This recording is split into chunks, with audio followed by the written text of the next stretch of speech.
Hey there. So I'm doing a different kind of video today. I've done about 10 to 15 book reviews on YouTube. It's how I got started putting up videos. And I've just decided to broaden the subject matter. Yesterday, I was actually my daughter, who's 16, I have a 16-year-old daughter. She told me, you're somewhat of a Renaissance man. And I actually went to look up the word. I mean, I understand what she was saying, but I wanted to get a precise definition. And precision is one of the themes now moving forward that I want to talk about kind of sometimes, because what do I do in book reviews? I break down the book and I discuss the book, but I'm going to do it in other subjects as well, life subjects. Today's is the news and the media, some insights that I've gained through that. I'm going to use a board. If you just want to hear about books and literature, maybe you want to skip this video. Otherwise, anyway, my daughter tells me, yes, you're a Renaissance man. And I looked it up. It says someone with varying interests, which is me, and many talents, which is not necessarily me. But I definitely have maybe a few talents, one or two, but I have a lot of interests. So anyway, today I just want to discuss something with you with all the coronavirus stuff. But what I noticed, I just finished traveling for about 5 weeks through Europe.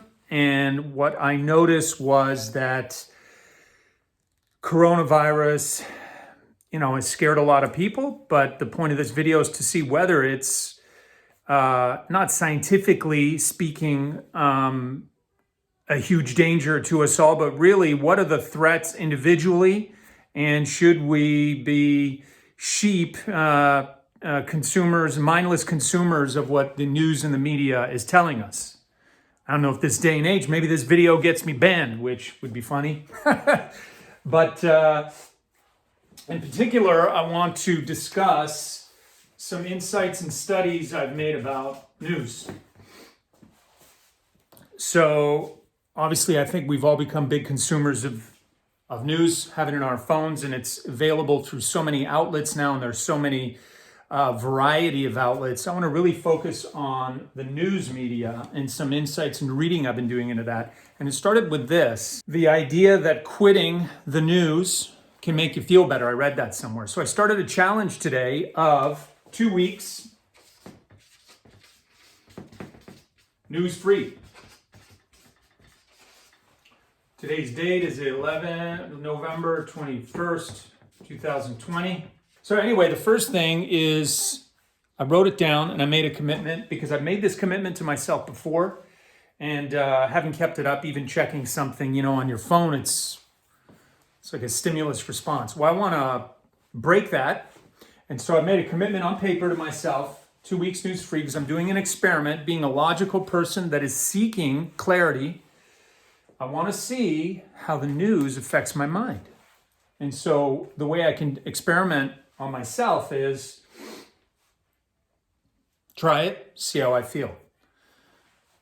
Number 1, 2 weeks without news, and the end date is, we'll see how I feel. I'll do another video on December 20th. Now, why? Why am I doing this? Well, to feel better and to see the effects of the media on my mind. Because one thing that I've read and that I've come to understand is their intent, the media, is to basically the core of what, especially in mainstream media, is to get your attention, right? And how do they get your attention? Well, they get your attention by making the environment seem more dangerous. This is how they get it.